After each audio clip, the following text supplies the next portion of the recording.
É, lei de Coulomb, tá? A lei de Coulomb é uma lei empírica, tá? Que o que o Coulomb, né? Ele demonstrou nos seus experimentos.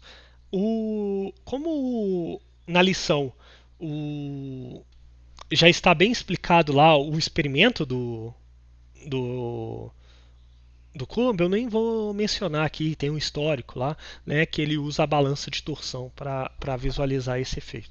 Então eu nem vou comentar aqui, vou deixar para vocês entrarem lá. Tá? Mas o que é importante que foi visualizado pelos experimentos de Coulomb? Tá? Foi que essa força ela é proporcional às cargas envolvidas. Então, uma carga gera, né, uma força na outra, de tal forma que a gente tem que cargas do mesmo sinal se repelem e de sinal contrário se atraem. Como é que a gente consegue? Como é que o Coulomb conseguiu ver isso, né? Geralmente, quando a gente esfrega dois materiais, tá? E eles se carregam, a gente tem uma tendência a, por exemplo, esse material aqui, o material da minha mão esquerda sempre vai estar negativo e o da minha mão direita sempre vai estar positivo. Entendeu? Então, esse esfregar sempre vai dar o mesmo. Então, por exemplo, eu poderia fazer isso duas vezes e mostrar que esse material, se eu colocar perto do outro, depois de esfregar, vai repelir, mas se eu colocar um perto do outro, né, o, um que eu esfreguei no outro, eles vão se atrair. Então a gente consegue visualizar esses efeitos, tá? É, e ela também é uma lei do inverso do quadrado da distância, né? Que é aquelas forças que envolvem 1 sobre r ao quadrado. Né? É, então, quanto mais distante nós estamos, menor é a força. Tá? É importante. E aí a gente tem uma constante proporcionalidade, né? Que é esse KE, né? Da lei de Coulomb, que associa para a gente ter a força em newtons, tá? Essa força, tá, é uma força central.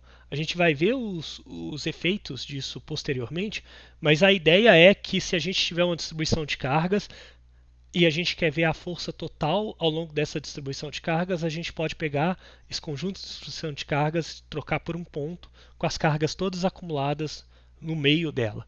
E aí a gente consegue visualizar a força. Né? E também a ação dela se for uma distribuição de cargas que está distante, né? Dela. É, isso é importante, a gente vai ver alguns efeitos disso. Tá? É, essa força ela está ligada entre os dois centros da distribuição de cargas. Então, por exemplo, se nós formos pensar aqui na positivo-positivo, né? A gente tem um pontinho aqui, e isso a gente liga esses dois pontos e a força vai estar exatamente nessa direção. Tá? É, como eu mencionei, né, ela é proporcional a uma propriedade intrínseca da matéria, que é a carga. E veja que e o inverso ao quadrado. E veja que a lei de Coulomb é muito semelhante à lei da gravidade. Eu acho que vocês devem ter visto a lei da gravidade em fenômenos magnéticos, mecânicos. É, a única diferença, né, aqui da força é, elétrica e a força gravitacional é que a força, a lei de Coulomb, né, permite que a força seja repulsiva ou atrativa. Já a lei da gravidade, a gente só tem forças atrativas, tá bom? A gente tem também uma ordem aqui de grandeza diferente, tá vendo? Que a força aqui depende. A constante é de 10 a 9 e aqui a constante é de 10 a menos 11. Isso nos dá uma ideia da intensidade da força, tá bom?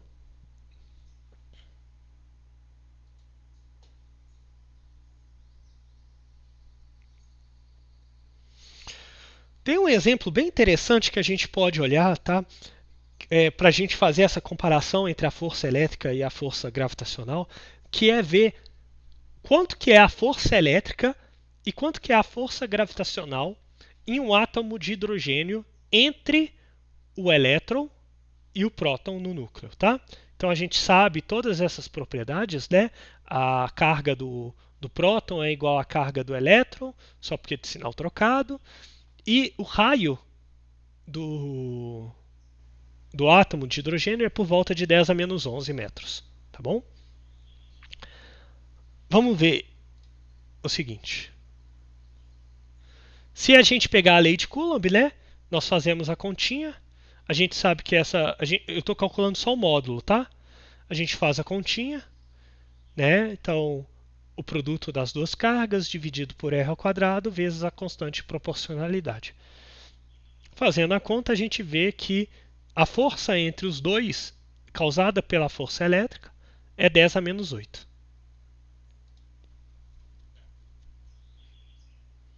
A gente pode fazer a mesma continha para a lei da gravitação, né? Então, o produto das massas, a gente sabe a massa do elétron é por volta de 10 a menos 31 é, quilogramas, a massa do próton é por volta de 10 a menos 27 quilogramas, e nós temos então o inverso do r ao quadrado, que é o mesmo, né? É a mesma distância, e veja que a gente tem 10 a menos 47 de newtons. Tá? Se a gente fizer a razão entre as duas, a gente vê que, para o caso do átomo de hidrogênio, nós temos que a força gravitacional é 40 ordens de grandeza menor do que a força elétrica. Então, a gente pensar que em átomos a força, a gente pode desconsiderar a interação gravitacional entre as partículas, é algo extremamente razoável. A gente está falando de 40 ordens de grandeza. Tá? Dificilmente a gente consegue chegar nessa precisão de 40 ordens. Né? Isso é muito difícil. Tá? Então veja que para a gente calcular a força elétrica é bem rápido. Tá? Alguma dúvida aqui? Eu vi, enquanto eu estava falando, eu vi algumas pessoas digitando no chat, mas a pergunta não veio.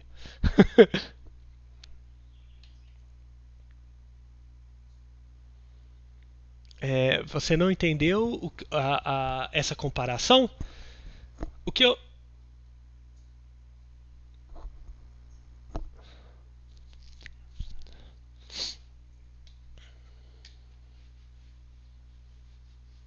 Não, não. Ela não é 40 vezes maior. Ela não é 40. São 40. São 1 com 40 zeros vezes maior. Tá? Não é 40 vezes maior. É 1 com 40 zeros vezes maior. Eu nem sei falar esse número. Tá? Ficou mais claro agora, Bárbara?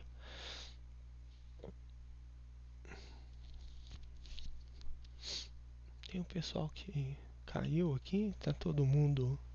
Não. Aqui meu sinal tá ok.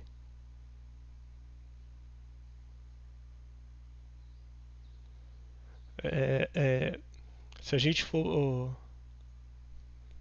Se eu for falar de outra maneira, Bárbara, se a força elétrica é 1, a força gravitacional é 0,039 zeros 1. É isso, tá?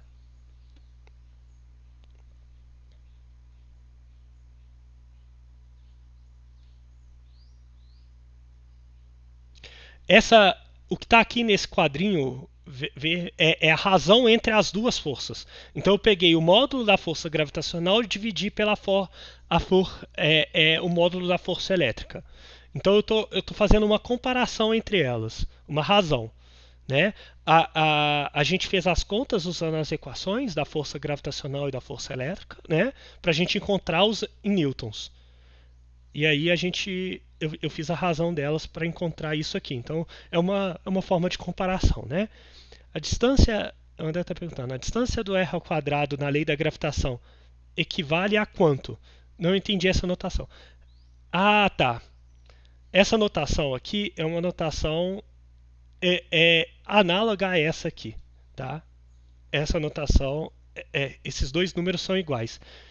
É, se, é, se você usou, quando você for usar uma calculadora científica, tem alguns programas de conta que também usa essa nomenclatura, e o próprio Moodle usa essa nomenclatura para respostas, quando a gente precisa, sabe, informar a ordem de grandeza. Tá? Então, 5,3 vezes 10 a menos 11 é igual a isso. 5,3, esse E menos 11 é 10 elevado a menos 11. É uma notação mais compacta que é usada geralmente em programas e calculadoras para fazer conta, tá bom? Eu mantive, eu pus aqui, eu esqueci de comentar. Era só uma forma para vocês saberem, é, para vocês já terem ideia dessa nomenclatura. Tá? Ficou claro, pessoal? Beleza.